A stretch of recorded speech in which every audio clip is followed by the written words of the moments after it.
Селимит в тюрьме. 5 созвучных слов в русском и казахском языках. Ветер, жел, потоп, сель. Гора, тау, сад, бау. Вода, су, флаг, ту.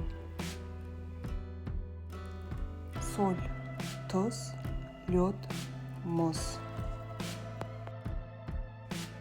Стена, қабырға, вперед, алға. Читать, оқу, бояться, қорқу. Сердце, жүрек, лопата, күрек.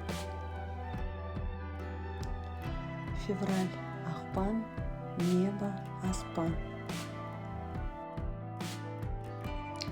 Иногда легче запоминать слова, которые звучат похоже, особенно в контексте изучения других языков. Это помогает в ассоциативном запоминании.